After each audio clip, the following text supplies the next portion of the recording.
Ok, pessoal, a gente começa mais uma aula. Nosso assunto agora é impulso e quantidade de movimento. Vamos começar com quantidade de movimento. Eu tenho um corpo que está em movimento, tudo bem? Ele tem duas grandezas fundamentais, que é massa e velocidade, ok? Eu posso ter muita massa com pouca velocidade, eu posso ter muita velocidade com pouca massa, ou eu posso ter a grande massa numa grande velocidade. Quando eu estou preocupado com isso, eu estou perguntando sobre a quantidade de movimento. Quantidade de movimento é o produto da massa pela velocidade, tudo bem? Então eu tenho quantidade de movimento. No sistema internacional, quantidade de movimento é dada por quilograma, metro por segundo. Quilograma vezes metro por segundo, tudo bem? O que eu posso dizer? Quando a quantidade de movimento é constante, quando ela não está mudando, eu posso suspeitar que o meu corpo está em repouso ou está em movimento retilíneo uniforme. Tudo bem? Sem aceleração. Eu também posso chamar a quantidade de movimento de momento linear. Então está aqui quantidade de movimento, é massa vezes velocidade. Agora vamos para outra grandeza, impulso. Bom, eu posso submeter um corpo a uma força. E essa força, ela pode surgir do zero, ela pode partir de zero essa força, aumentar, variar, diminuir e depois ela pode cessar.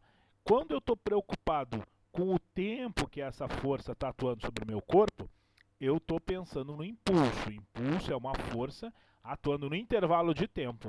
Tudo bem? Isso é impulso. Unidade de impulso no sistema internacional é Newton vezes metro. Atenção, não é Newton por metro, é Newton vezes metro. A outra unidade pode ser quilograma, metro por segundo, que também é a mesma unidade de quantidade de movimento. Já já a gente vai ver por que isso. Olha só, eu posso colocar num gráfico a força, principalmente quando essa força é variável, isso é importante para mim.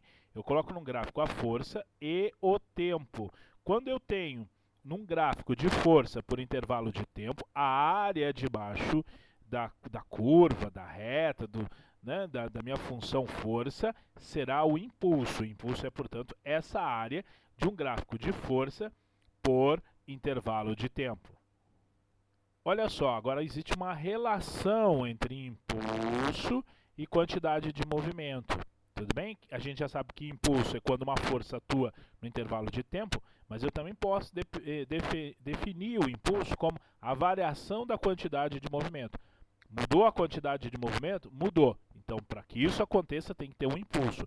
O impulso é responsável pela variação da quantidade de movimento. Olha só, eu posso também ter um sistema isolado. Tem vários corpos com massas diferentes, velocidades diferentes, tudo bem? E, portanto, quantidade de movimento diferente. Se esse sistema for isolado, ou seja, eu não tenho nenhuma influência de fora, eu não tenho nenhum trabalho vindo de fora, nenhuma força vindo de fora, se esse sistema for isolado, se um dos corpos perder a quantidade de movimento, o outro vai ganhar a quantidade de movimento. Como é que um corpo perde quantidade de movimento? Se ele diminuir a sua velocidade. Então, quando um corpo perde quantidade de movimento, outro corpo ganha quantidade de movimento. Então, a quantidade de movimento total do sistema se mantém. Então, a quantidade de movimento desse sistema vai ser a quantidade de movimento de A, mais a quantidade de movimento do corpo B, mais a quantidade de movimento do corpo C. Se eu for abrir isso aqui considerando massas e velocidades, eu tenho a massa de A, velocidade de A, massa de B, velocidade de B, massa de C, velocidade de C. Olha, portanto, num sistema mecanicamente isolado, o impulso é zero, tudo bem? O impulso é zero. A quantidade de forças de fora do sistema também é zero, tudo bem? E o intervalo de tempo nas interações também é zero. Agora se liga nisso aqui.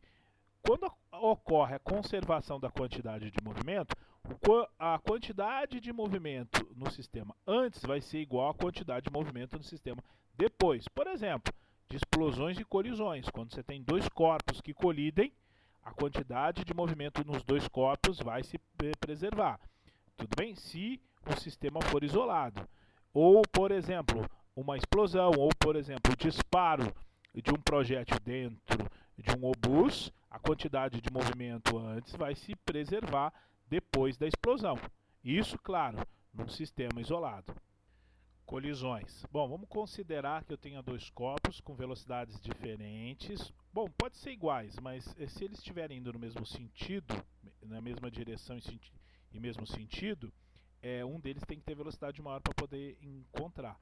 Bom, mas vamos considerar que aconteça uma colisão. O que eu preciso saber? Que a quantidade, num sistema isolado, a quantidade de movimento antes vai ser igual à quantidade de movimento depois. Tudo bem? Então, o que eu preciso calcular?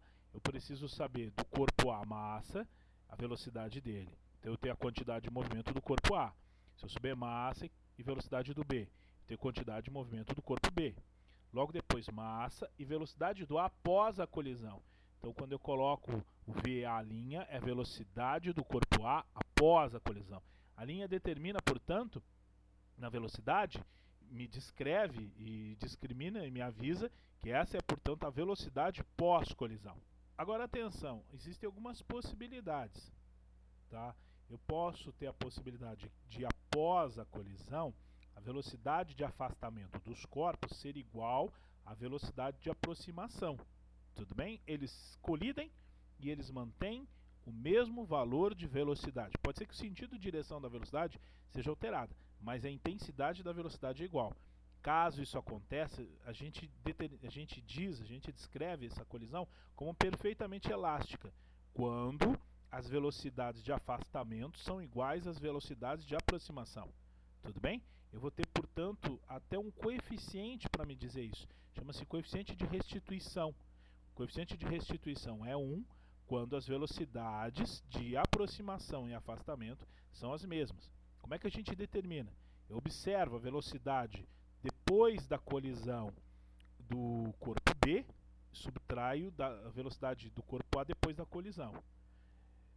Divido pela velocidade do corpo A antes da colisão, menos a velocidade do corpo B antes da colisão. Esse valor sendo E1, quer dizer que as velocidades se conservaram, logo eu tenho um choque, uma colisão perfeitamente elástica. A outra possibilidade é que eu não tenha velocidade de afastamento, ou seja, eles ficaram parados pós-colisão. Se eles ficaram parados após a colisão, eu tenho uma colisão perfeitamente inelástica. Quando isso pode acontecer? Imagina que você tenha uma bola que seja de massa, uma massa, e você joga contra a parede e ela fica presa na parede. Eu não tenho velocidade de afastamento.